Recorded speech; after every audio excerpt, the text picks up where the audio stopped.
Hey everybody. Um, I wasn't on yesterday. I had to have a tooth removed. I'm still feeling pretty rough today. They took out the back top right. It took them an hour and a half just to take that tooth out. Well, anyway, we're going to do a reading today, and it is going to be episode 35. Now, if you remember, um, AJ got into a fist fight, but he won't talk. He has a couple of cracked ribs, cuts, bleeding nose. They thought his nose was broke. He absolutely would not tell why he got into a fight. And AJ's not a fighter. He's like, you know, that's the last thing that he would want to do. So, all right, here we go. Episode 35, Truth Revealed. Time marched on, but still AJ would not talk. Stella pretty much gave up on asking because the boy would not budge. The dance was only a week away, and still AJ was not saying anything. Stella was at the end of her wits.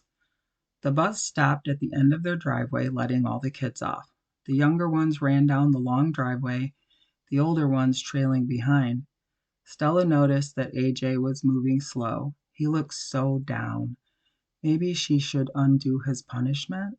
It is so hard to punish the one and only kid she has that is so laid back and even tempered.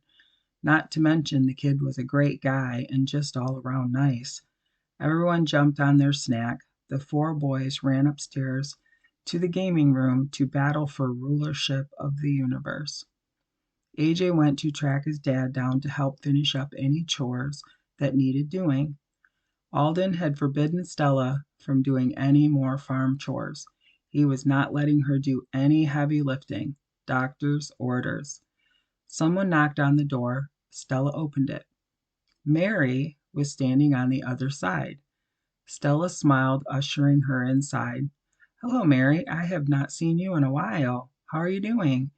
You just missed AJ. He went out to help his dad with the chores. Mary looked unsure. She took a seat. Not so good, Stella. AJ would be very angry if he knew I was talking to you. But I think you need to know what really happened. Stella sat quickly. She felt her heart slamming in her ribs. Finally, some answers. I have to confess, Mary, that I am totally confused about this whole situation, Stella stated. Mary hesitated. I saw AJ heading out to help his dad today. I waited until he was out of sight to come and talk to you. When he finds out I told you, and truthfully, I do not care if he finds out. It was not his fault, Stella. He really did try to walk away. Stella handed Mary a soda. Stella sipped on her dreaded decaffeinated coffee. What happened, Mary? It has been going on for a while now. Jimmy Barnes has been making snide comments to AJ almost daily. He says mean, horrible things. Jimmy Barnes, our friend Chuck's boy? What has he been saying? Jimmy talks about you and Alden. Jimmy says he wonders if you plan on filling up the whole world. Don't they know when to stop? Is that all your parents do? What are they, part rabbit? Every day Jimmy spews poison. He is one hateful guy. Stella felt sick.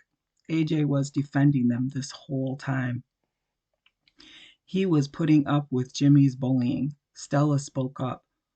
Alden and I will be having a talk with Jimmy's dad, Chuck. Chuck is the guy that helps run this place. Trust me when I say Jimmy is going to be in big trouble. Mary continued. The last straw was just before we got on the bus. Jimmy called AJ across the street. They weren't on school property. Jimmy is smart like that because he knows that he cannot fight on the school grounds. AJ was going to just get on the bus and ignore him, but then Jimmy yelled out something that AJ could not let go. Stella waited. She knew this was going to be bad. Jimmy said, That's right, AJ. Go on home to your inbred family. Oh, yeah, I heard your mom is having twins again. That is because your mom is a whore. Word is, your dad had a vasectomy. So I wonder who the baby daddy really is. Stella looked appalled. Tears gathered in her eyes. Mary jumped up and hugged her. AJ didn't want to tell you because he knew it would hurt you. He was protecting you because he loves you so much. After Stella pulled herself together, she wiped her tears and sighed. All this time, Jimmy has been doing this, harassing AJ, and AJ has been protecting my feelings, Stella exclaimed. AJ walked in, hearing his mom's last statement. He realized quickly that Mary had filled his mom in. AJ turned towards Mary. He looked truly angry. Mary, I ask you not to talk to my parents about this, especially my mom. Mary turned on AJ. You can go ahead and be mad at me, AJ Westman. None of it was your fault. The truth is, Jimmy is one mean kid, and all the blame is at his door. You promised me you would not say anything, AJ yelled. Mary yelled right back. Well, I decided that on this one occasion I was going to have to break that promise because you are a pig headed, obstinate, wonderful son, and you deserve to go to that dance, not Jimmy, because trust me, he plans on going. Mary was so mad she was jumping up and down, practically vibrating, blonde curls bouncing, green eyes snapping. AJ started to smile. Mary huffed. AJ, what on God's green earth are you smiling about? AJ smiled wider. I can't stay mad at you, that's why I'm smiling. I guess in a way I'm glad the truth is out. Stella directed the two teens to sit down. Alden walked in. Stella told him to sit. They filled him in on what he missed. Alden shook his head. Well, you have a lot more self control than I do, son. I probably would have pounded him the first time he said anything. Stella gave Alden a dirty look. AJ shook his head. I do not like fighting, Dad. Mom taught me that there is always a better way to end things. But that day, I had to walk across that street. I could not let him get away with what he said about Mom. I could not let him ever say those things again. Alden had one question. What kind of shape is Jimmy in after you two went at it? AJ grimaced. I made him say uncle. He was beat up worse than I was. I fully expected him to tell everyone about the fight, but he didn't. I held his face in the mud until he assured me that he would never say anything bad about my family again. Then I had to run to catch the bus. I kept my head down. The bus driver had no idea about the fight. I kept a book in my face all the way home. Mary spoke up. I jumped up like I was moving forward because our stop is after AJ's. AJ slouched down and jumped off the bus as I took the front seat. Alden smiled. You little geniuses. I know you said I could not go to the dance. If you don't want to change your mind because I got in a fight, I know deep down that I should have walked away. But I just couldn't. I will understand if your answer is still no. AJ had his head bent down. He was going to accept his parents' decision no matter what. Alden and Stella looked at one another. Stella nodded to Alden to take the lead. I think that you showed great restraint until you just couldn't take it anymore. You were provoked day after day. I wish you would have at least come to me. I know you were trying to protect your mom, but no matter what, you can come to us. That, son, is where you went wrong. Alden hesitated. He went on to say, I also think that even after you fight someone, it tends to leave a bad taste in your mouth. You feel sick. Laying your hands on another human being should make you feel that way. It makes you realize that there had to be another way of dealing with the situation.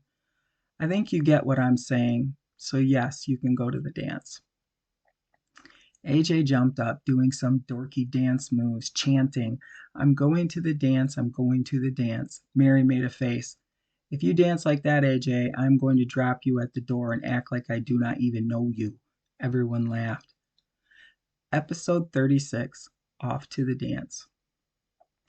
Stella invited Beth and Will to come over. They set out snacks and drinks while the kids got ready. Alden was helping AJ figure out how to tie his tie. Beth and Stella helped Mary finish getting ready. AJ and Mary decided to go as President Kennedy and Marilyn Monroe. AJ got his hair cut, parted it on the side, and he was wearing a suit that fit the era.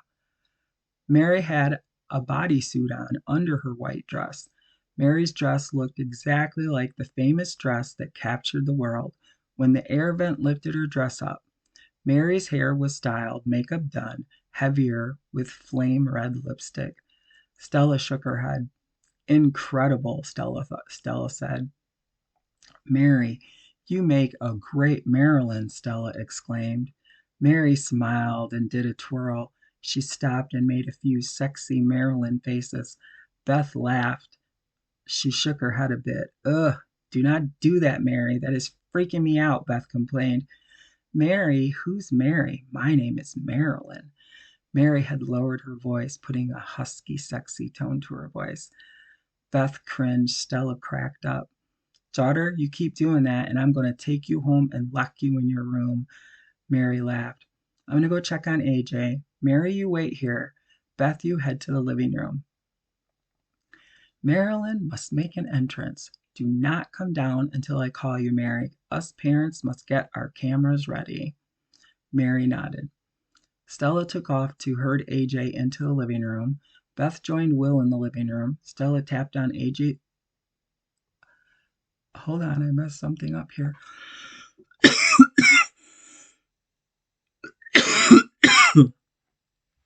Sorry. Okay. Oh, Stella tapped on AJ's door. Alden opened the door. Stella stepped in. AJ stood in the middle of the room. He was dressed perfectly to play Kennedy.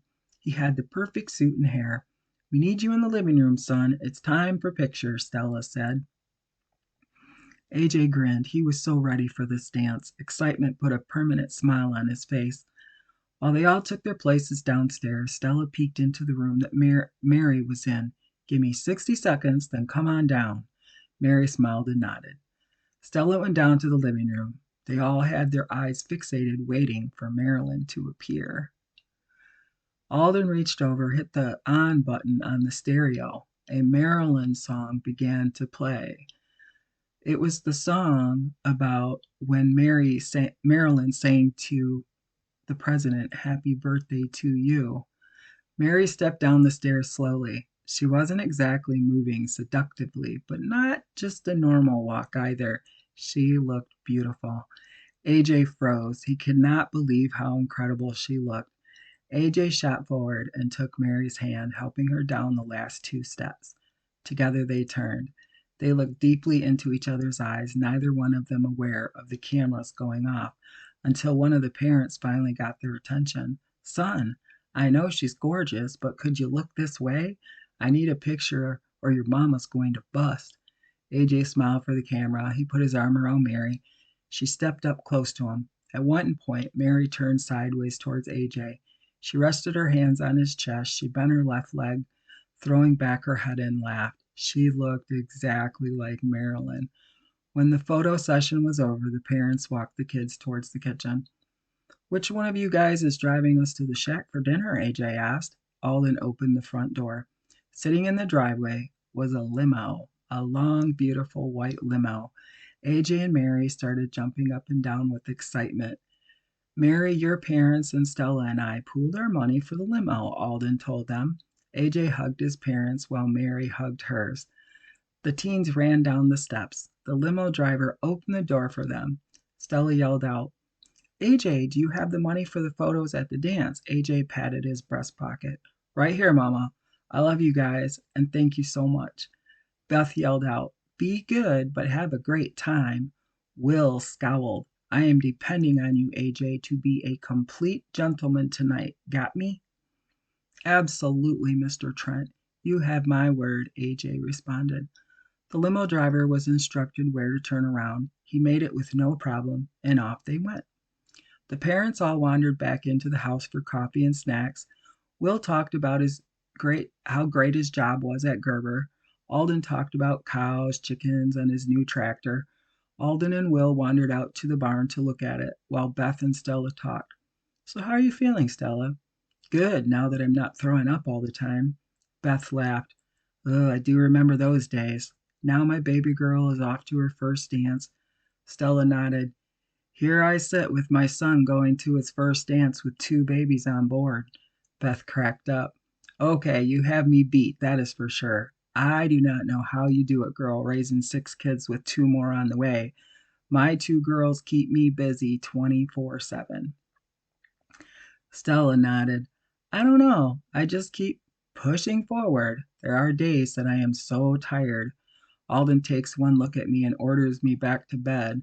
I pass out for hours, wake up, have dinner, and then I think that there's no way that I'm going to sleep that night, but I do. Obviously, you need the rest. You better get as much as you can while you can. Stella agreed. The guys wandered back in. The adults wondered how the kids were doing. Episode 37, Dance.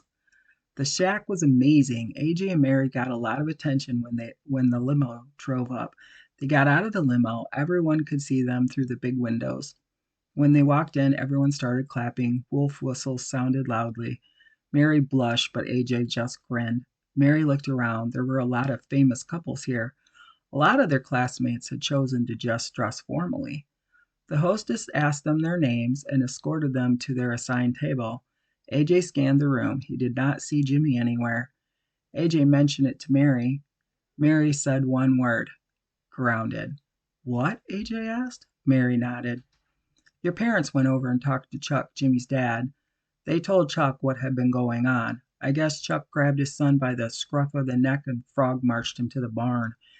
AJ looked grim. Did he whoop on him? AJ looked kind of down at the thought. Would you be upset if his dad did do that? Well, yeah. I mean, Jimmy's not my favorite person. I really hate violence of any kind.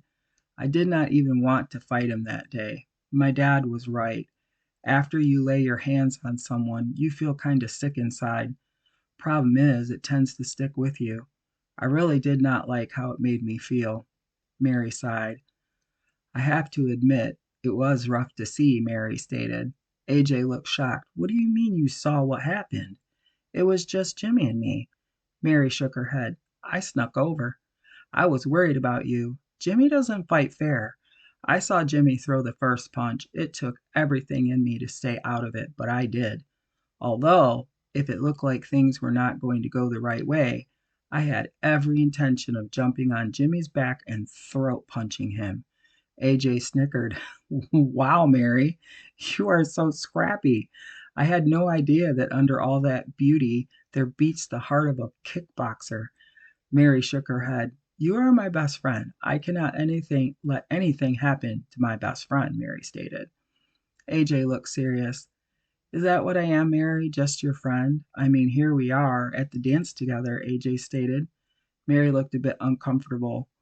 We are closer to 15 than 14, but we are way too young to be having this conversation, Mary stated. AJ leaned his elbow on the table and looked into Mary's beautiful eyes. You know, Mary, throwing a guy a bone once in a while does not mean I'm going to jump on you. Mary laughed out loud. You are a nut, AJ Westman. Eat your dinner. We have a dance to go to. They finished up their dinner. Everyone headed to the dance. AJ and Mary were the last to leave. AJ and Mary climbed back into their limo. They arrived at the dance in style. When they got inside, they stood in line for their photo. AJ stood slightly sideways. Mary turned towards him. She lifted her leg again, looking very Marilyn. You guys look so good together, I'm going to take another one of you for free. This time he directed AJ to turn slightly sideways. Mary put her back to AJ, and AJ placed his hands on her waist. At the last second, AJ glanced down at Mary. She felt his stare. She glanced up at him. The photographer loved the shot. When they got done, they headed into the dance. Everyone was already on the dance floor. The lighting was perfect. Before they could even take a step forward, a spotlight hit them. Mrs. James, the head of the student dance committee, got on the microphone. Here they are, everybody, the winners of our famous couples contest. The votes are in. You two have been voted most famous couple. Plus, you guys, in my opinion, are just downright cute. A trophy was shoved into each of their hands. Everyone clapped. AJ and Mary set their trophies down. A slow song started playing. AJ grabbed Mary's hand and twirled her onto the dance floor. Mary gasped, "Where did you learn that move?" AJ waggled his eyebrows at her. "Good old Dad. He cannot fix a single appliance in the house, but man, does my dad have moves," AJ said. "Very smooth. Are you planning on using that move on all the girls?" Mary teased. AJ shook his head. "I think I'll save this move for only my special ladies." Mary's heart slammed in her chest. Some days her feelings for AJ seemed like friendship all the way. At other times she felt more, and it scared her half to death. AJ peered at Mary. "Hey, I was just teasing you." "You okay?" AJ questioned. Mary could not pretend to smile. She just did not have it in her right then. "Sometimes everything is easy with you, AJ. Then you make me feel things. That is when I wish life would hurry up and grow me up already, or slow down and stop." Mary sighed. AJ stopped dancing. He looked so serious. "I promised you that I would not rush you. I am terribly sorry. We are supposed to be having a fun friend time. Let's get back to that." Mary felt relief. A fast song had everyone flying on the dance floor. Mary laughed at how free AJ was. "This guy has moves." She would think he was going to go one way, and he was off spinning in the other direction. He had no problem improvising whatsoever. Because AJ was fearless, Mary loosened up. She quit worrying about what others thought. She felt free. When the evening came to an end, they were tired but laughing, still smiling and reminiscing as the limo pulled up to Mary's house. AJ jumped out. He escorted Mary to her front door. He leaned in and hugged her. AJ started to head back to the limo, but Mary called him back. AJ looked confused. "Everything okay?" AJ asked. Mary shook her head no.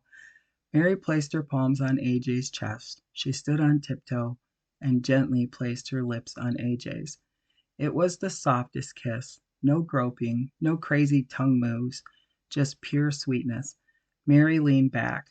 AJ still had his eyes closed. He opened them slowly and smiled at Mary. Mary cringed a bit. Then she cringed a lot. "What?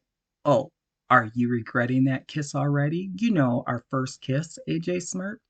AJ went on to say, "Because no way am I ever going to let you forget that you kissed me first." Mary smacked him on the arm. AJ roared with laughter.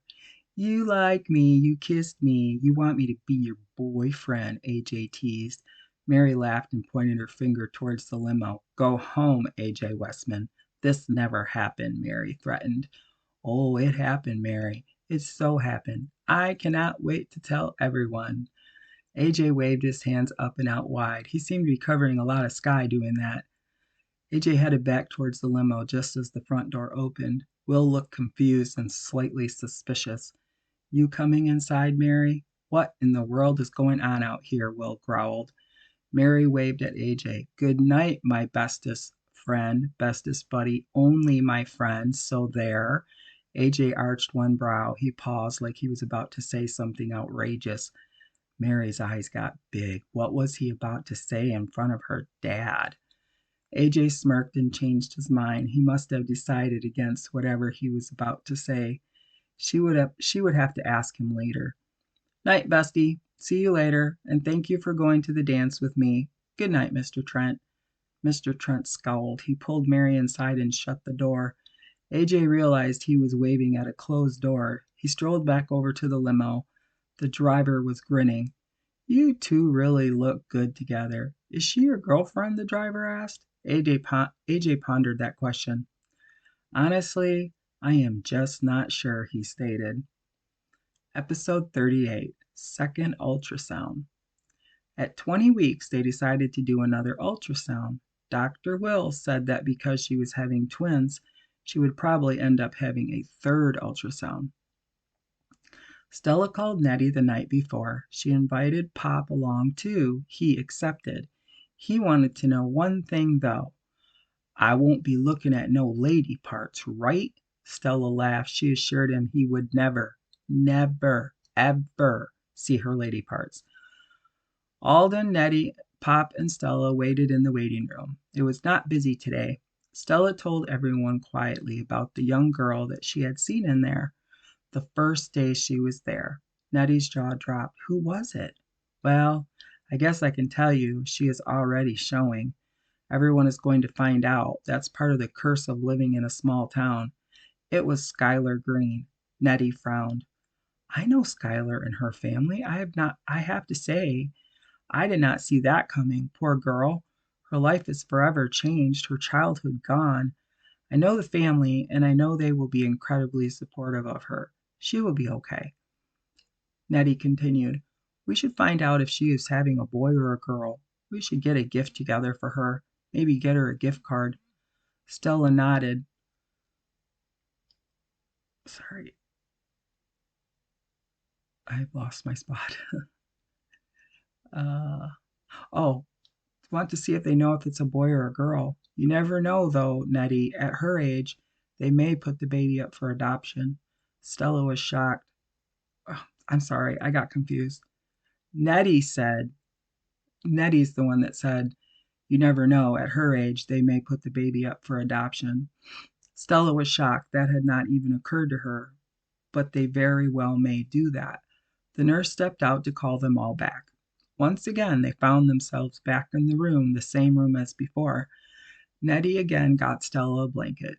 Alden seemed excited. Pop looked suspicious. He did not want to see his daughter-in-law's parts. Stella smiled. She knew Pop would run so fast if he even thought her parts might be seen. Dr. Wills strolled in. Hello, Stella and family. Everyone said hi. Dr. Wills opened Stella's chart. You are doing great, Stella, but we do need to talk about the fact that you will most likely deliver early. Most twins do come early. Rare for twins to be born full term. You do not need to panic. Medicine has come so far. Babies born early do so much better than they used to. Alden looked concerned. Dr. Wills looked at the vitals that the nurse had taken today. Your vitals look great. Dr. Wills thought for a minute. Because it is twins, we must make sure that Stella does not overdo. No heavy lifting, take lots of breaks, put your feet up, and eat healthy. Please watch your salt intake and mild walking, not too far. Walking can be good for you. You also need to try to reduce stress. Now let's get down to business. Are you wanting to know the sex of the babies, or do you want it to be a surprise? Stella spoke up. I want to know, Stella said softly. Alden agreed. Nettie asked, you don't want a reveal party? Stella shook her head no. I want to be as prepared as possible. I want to know. Stella nodded confidently. Dr. Wills nodded. He asked Stella to raise her gown. Pop's eyes bugged. He surged to his feet, already trying to race out the door. Nettie grabbed him by his shirt tail. She assured him that that was all he would see. Dr. Wills grinned before turning towards the screen. Pop spoke up. How in the blue blazes are we supposed to see the babies if we can't see the screen? Nettie shushed him. Dr. Wills will check everything out first, then he will turn the screen so we can all see, Alden replied. Pop turned to his son. You gonna pass out like a sissy boy like last time? If so, let me slide my chair back so you do not crush me. Alden made a face at his dad. Funny, Dad, Alden said sarcastically. Pop smirked at his son. I told your ma to buy some of them lady smelling salt things just in case we need to revive you again, Pop stated with an evil cackle. Alden rolled his eyes so hard he got dizzy. He thought that maybe he better not attempt the eye roll again. Alden absolutely did not want to wake up on the floor with his dad kneeling over the top of him, shoving smelling salts up his nose while wearing an evil grin. Dr. Wills was trying not to laugh, but Alden could see his shoulders shaking. Dr. Wills finished up. He turned the screen. The babies were much bigger, their features noticeably clearer. Stella could see their side profiles, adorable little noses, little hands and feet. The detail was incredible. Dr. Wills pointed at baby A. Baby A is a girl. Because they are identical, from the same egg that split, You have 2 girls." Stella got tears in her eyes. "I have been so afraid to hope." Stella was outright sobbing. Alden leaned over, took Stella's hand. He was emotional too. Nettie was over the moon. "Oh, my prayers have been answered." Nettie folded her hands, looking heavenward. Nettie turned toward Stella. "We get to buy girl stuff," Nettie cheered. Dr. Wills moved the wand around. "Baby B is a girl, of course." Doc smiled with delight at the expressions on their faces. He could only imagine how exciting this must be. Stella turned to Alden. She could hardly talk. She was blubbering so bad. "Franny is going to be in 7th heaven." Nettie agreed, handing Stella tissues. She used a couple on her own eyes as well. Nettie turned to Pop. He had a look of wonder on his face. "You okay, honey?" Nettie asked. "I never saw anything so amazing. Look at their fingers and their toes. One of them is sucking their thumb." Stella quickly looked at the screen. Sure enough, Baby B had her thumb in her mouth. Doc took pictures. He captured the little thumb sucker. Dr. Wells handed Alden the photos. Alden was enthralled. Stella waved her hand frantically. "Share, Alden," Stella demanded. Alden laughed and handed each of them a photo. Printed on the bottom of each picture it said Baby A and Baby B. In pink letters it said Baby A girl, Baby B girl. Stella laughed. "We need to stop and get copies made of these for Franny. I want these for the album. I'm afraid she is going to take off with these and never give them back." Pop spoke up. "Can we have a copy too?" Pop spoke softly, hesitantly. Pop was the kind of guy that always said what was on his mind, the good, the bad, and the extremely bad. He had no fear and no filter. Stella thought that Pop was acting extremely not Pop. "Of course you can. We would be happy to make you and Nettie copies," Stella said. Nettie was amazed. She did not expect Pop to be this affected from seeing the ultrasound. He was so subdued. Well, then again, they had never had an ultrasound for Alden. Nettie had just gone to the doctor when she was supposed to. Celia was not at the hospital for the birth either. He was off doing who knows what. To this day, she still didn't know. Natalie was so mad at Celie that she had gone back to White Cloud to visit her family. She ended up going into labor early, so Alden was actually born in White Cloud. They immediately went over to the library to have copies made. Stella had to laugh. Lily Spool made the copies. Her eyes lit up when she saw that it was 2 baby girls. "Oh, Stella, I am so happy for you. Franny is going to be over the moon about this," Lily yelled out to everyone in the library. "Guess what, everyone? Stella and Alden are having twin baby girls." Everyone in the library started cheering and congratulating them. Stella felt so loved by this community. She could not see herself living anywhere else. Stella knew that the word would be out, but she did not care. One of the things that Stella loved about living in this small town was how people cared about each other, how they looked out for one another. True, everyone would know she was having girls by the time she got home, but so be it. Stella was so tired when they got home. Alden steered her into their bedroom. She got undressed. He slipped a long t-shirt over her head and kissed her on the forehead. He covered her up after she laid down. Stella's eyes were already closing. Just before she drifted off, she swore she heard Alden say something. "Thank you, God, for making this woman for me. Thank you so much." All right. So the next reading, it's called Baby Names Debate, and that will be episode 38. So thank you for checking in with me today. It's been a rough couple of days, but I didn't want you to think I forgot you. Have a great day.